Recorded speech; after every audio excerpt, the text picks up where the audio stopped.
イランが韓国の貨物船を攻撃。韓国国内においては、どうしてイランが韓国を攻撃するんだと当惑しているのですが、インターネット上では、なんで当惑しているんだ。あなたたち韓国がかつてイランに対して行ったことの報復ではないか。そのような声が流れています。今回の動画では中東情勢とともに韓国に対してイランがどのような恨みを持っているのか、その点についての解説を行っておきましょう。現在中東情勢はまだまだ不安定な状況が続いています。大規模な戦闘そのものについては一旦は収まりました。5月1日、トランプ大統領は議会に対して戦争そのものについては、ある程度収まったと報告を行いました。これは議会の承認が必要な期間を過ぎようとしていたことから、一旦区切りをつけたものです。しかし、まだまだイランがホルムズ海峡は自分たちのものになったんだと主張していることから、多くの国々の船はホルムズ海峡を越えることができません。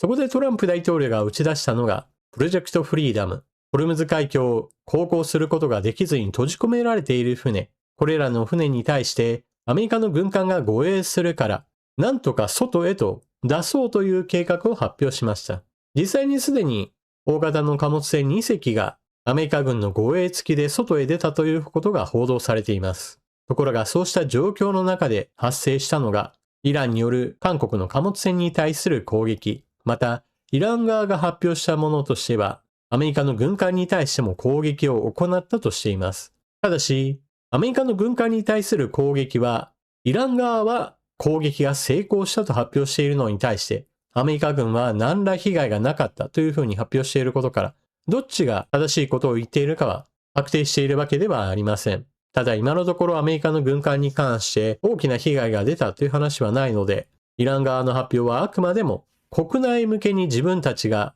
強いんだぞということをアピールするためのものだと見られています。そうした状況の中で入ってきた報道が、韓国の貨物船がイランに攻撃されたというものです。船に乗っていた人たちに死傷者は出ていないとのことです。その点で言えば不幸中の幸いなわけですが、韓国の政治にも大きな影響を与えています。攻撃された韓国側は大騒ぎですし、またトランプ大統領はこの件に関して、プロジェクトフリーダムに韓国軍も参加するべきだと呼びかけています。あなたたちの国の貨物船が攻撃されたんだから、その安全を守るために韓国軍が出るのは当然のことだというわけです。韓国政府はこの呼びかけに対して検討中としています。つい先日、出光が運航する出光丸がホルムズ海峡を航行したという話がありました。その際に韓国側の船が出られないのはなぜなのかと韓国国内では話題になったのですが、それに続いてのイランからの攻撃ということもあり、日韓の間でのイランの対応の差といったものが明確になっています。出光丸の現在の状況なのですが、スリランカにおいておそらく人員の交代もしくは物資の補給を兼ねて港により、現在もなお日本に向けて航行中です。途中出光丸がスリランカに寄るということが分かった際に、本当は出光丸は日本向きの船ではなく、あくまでも高市政権が外交成果を誇るために、無理やり日本向けの話として宣伝したのではないかというかなり偏った政権批判派の人たちがインターネット上で何とか拡散を図ろうとしている場面もありました。しかし現在のところ、行き先地については日本であることに変わりなく、あくまでもスリランカに寄ったのは補給目的だったと見られています。ではどうして韓国の船が攻撃された時に理由があったんじゃないかと突っ込まれるのか、その理由についての解説を行っておきましょう。かつてイランは国際制裁下にない時には石油を世界市場で売っていました。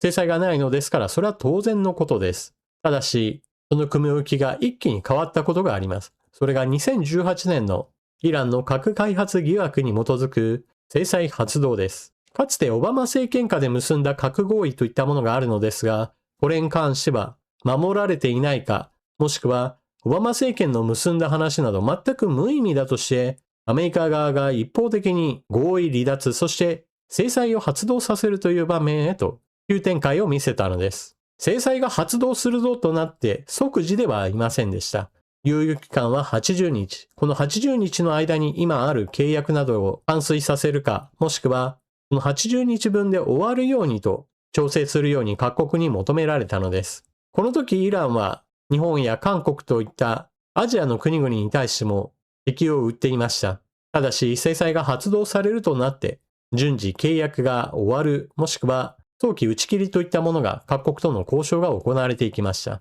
問題なのは、韓国がイランに対して何を行ったかです。この時、韓国側は、この猶予期間が過ぎた後になってから、いやいやもう制裁がかかったんだから、あなたたちから石油はもらったけれども、その代金については払えなくなりましたよという話をしました。これは制裁発動に伴って従来の国際金融決済といったものが下りない状態になったからです。ただし、そのための猶予期間だったわけですから、払えなくなるということを見越して、その80日のうちに全部終わらせておくか、そこまでに話をまとめておく必要がありました。韓国側のこのような対応は、もうそもそも踏み倒すことを前提として、時間切れを狙っていたのではないかと、この制裁発動後の踏み倒しから逆算して説明されることがあります。未払いのお金は70億ドル、日本円で約1兆円規模の非常に大金です。しかも韓国側の支払い拒否といったものは、制裁対象の原油だけではありませんでした。そもそも制裁の対象になっていないものですら、支払いを拒否したことから、さらにイラン政府の怒りを買うこととなります。ただし、韓国側は、いやいや、アメリカが制裁をかけたので私たちが制裁をかけたわけではない。制裁をかけたアメリカ側に文句を言ってくださいという形での対応を続けたことから、ますますイラン側の怒りを募らせることとなりました。石油を輸出したにもかかわらず、代金が支払わないわけですから、イランとしては継続的に支払いを求めるといったことを行っていきます。その時一つ大きな話題となったのが、制裁がかかっていてお金が返せないんだから、物納で何とかしましょうかというように、韓国側からの提案がありました。その時提案されたものと言われているのが救急車です。約1兆円と呼ばれるような未払い代金に対してさすがに救急車だけというわけではないだろうとは言われています。ただしどちらにしても代金の支払いを求めているのに、イラン側が求めていない救急車を提示するとは一体何たることだと、さらにイラン側の不信感といったものを高めることを行ったわけです。最終的に韓国側は2023年にはある程度のお金を返そうかという段階になったわけですが、その時にも韓国の通貨安問題などがあって実質的に未払い代金70億ドルが60億ドル程度にまで下がったと言われています。このような話からもわかるように、韓国とイランとの間においては、近年においてそのような明らかに問題があったわけです。ただし、韓国の国民としては自国政府がイラン側に対してそのような集中をしているという感覚はほとんどないと言われています。ですからほとんどの人が知らないわけですから、今回のようにイランが韓国の貨物船を攻撃したぞということになった時に、日本のインターネット上では、きっとこういうこともあるし、イラン側もこの際だからという感じで攻撃しちゃったんだろうなというような予想が拡散されるわけです。一方、韓国国内においては、なんでイランが我が国を目の敵にしているのか意味がわからないという場合にして、全く無自覚だと言われています。最後に、この話については、イラン政府やもしくはイランの革命防衛隊がそうだという話を流しているわけではありません。そうなんじゃないかなという話が拡散されているだけなので、真実は攻撃したイラン側の内部の人が発表するまで、決して明かされることはありません。さて、それではもう一回全体像についての解説に戻ります。トランプ大統領が進めるプロジェクトフリーダム、ホルムズ海峡を航行する船に対して、アメリカ軍が護衛を行い、航行を正常化させようという流れ。これに対してイラン側が反発し、一部攻撃に出ています。その一環として見られていたと思われるのが最初に紹介した韓国の貨物船に対する攻撃。しかし全体像から見れば一番大きな影響があったのは UAE に対する攻撃でしょう。UAE にはホルムズ海峡よりも外側、フジャイラの港から石油を輸出することができます。ですから、その地点に対する攻撃を行えば、たとえホルムズ海峡を避けたとしても、イランの影響力は免れないんだぞとイラン側は脅迫することができます。ところがこの攻撃に際して防衛に力を発揮したのがイスラエルです。UAE に配備されていたのはイスラエルの防空システムアイアンドーム。アイアンドームはあくまでも近い距離に対する防空システムではあるものの、イランの攻撃に対しては十分だと言われています。弾道ミサイルに対してはアローミサイルなど対弾道ミサイル用の対空兵器も必要なのですが、現在のイランの UAE に対する攻撃は主には大型の突撃ドローンシャヘドやもしくは低速のロケット弾に近いようなものも含まれていることか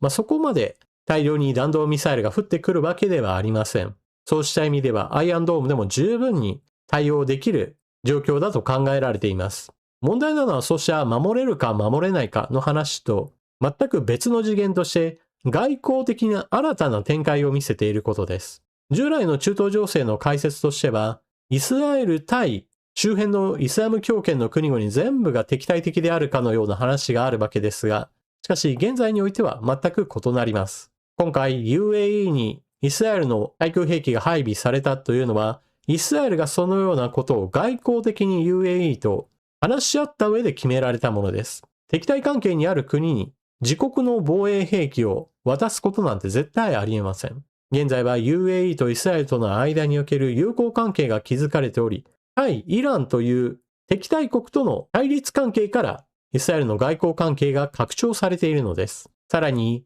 イランが UAE に対して攻撃を行ったことは、イラン自身の国際的な立場もどんどんと悪くしています。中東湾岸諸国が対イランでどんどんと嫌悪感を高めているのと同様にして、今停戦期間中になっただろう。それなのにイランの方から攻撃するのかという具合にして、ヨーロッパからも批判の声が上がっていますし、金の大国であるインドやもしくは停戦交渉の仲立ちを行っているパキスタンなどもどうしてこんな攻撃に出るんだという具合にして咎めており、ほとんど周りに誰も味方がいないような状況に陥っています。ただ、この件に関しては、イラン政府そのものの分裂状態があるのではないかとも言われています。それというのも、イラン政府側としては、今回の攻撃というものは革命防衛隊が勝手にやったものだみたいな話をし始めており、それならそれで彼らがイラン国内がもはや分裂状態にあるのを認めたような話です。実際にそうかもしれないし、もしかしたら責任をなすりつけるためにそう言ってるのかもしれません。どちらにしてもイランの国情というのはそのようにしてかなり混沌としているようです。一方で、もはやこの戦争は小さな戦争に過ぎないとトランプ大統領は述べていますが、その影響といったものはアメリカにも波及しています。産油国アメリカとしては、石油価格が上昇すれば、売る方においてはメリットがあります。ところが現在はデメリット。ガソリン価格の高騰が国民生活を直撃しており、それこそトランプ大統領の支持率低下にもつながっています。結局のところ物価上昇の引き金となる石油価格の上昇となっており、決してトランプ大統領の求めるような強いアメリカ像を見せてアメリカ国民からの支持を集めるという基本戦略が破綻しています。今のところ共和党の内部においてはまだ多くの人たちがトランプ大統領を支持しているものの、中道派の人たちを中心としてもはや全部が全部反トランプ層へと移行するのではないかとすら言われています。アメリカにおいては共和党と民主党、この二大政党の支持者の間に中道派の人たちがいるわけですが、この人たちの動きというものが今の物価高によって大きく選挙においては動いていく可能性があります。一方、イランの革命防衛隊やイラン政府の要人たちがどう見ているかはまた別として、イラン国民は巻き込まれてかなり困窮を極めているようです。もともと国際制裁下にあって経済的にはかなり苦しんでいたイラン、それだけに中国だけが大量に原油を買ってくれるという状況だったわけですが、それに関しても今大きな打撃を受けています。石油は大量に運ぶことから基本的には船で運ぶ方が良いというのが常識なわけですが、そこをトランプ大統領が逆封鎖によって締め上げています。これに関しては陸で運ぶルートもある。だから大丈夫だという人がいるわけですが、大丈夫ではありません。なぜならば圧倒的に輸送できる量が少ないからです。従来と同じ量を運べるというのであれば話は別ですが、陸で運ぶ場合においては、主には鉄道列車において運ぶ、このルートしかありません。基本的には大型のタンカーと貨物列車の小さなタンクに詰めていくというのでは、どうしても規模感としては足りないのです。ですから、陸で運べるルートがあったとしても量が全然足りませんよというこの話題について理解しないと、陸から運べるんだったら全く影響ないなと思うのは全くの間違いというわけです。物事は0か100ではなく、その中間の部分に実態があるという話であり、そのあたりについてよくよく考えておく必要があるでしょう。まだまだ中東情勢の行方については気をつけなければならないでしょう。皆さんは今回の話を聞かれてどのようなことを思われたでしょうか？ぜひともコメントしていってください。それでは動画を最後までご視聴いただきありがとうございました。チャンネル登録していない方はぜひともこの機会にチャンネル登録よろしくお願いします。そして動画を見終わったら評価ボタンのクリックをお忘れなく。また、このチャンネルの動画発信を応援してくれる方は、ぜひともメンバーシップへの加入もご検討ください。それでは次の動画でまたお目にかかりましょう。またね。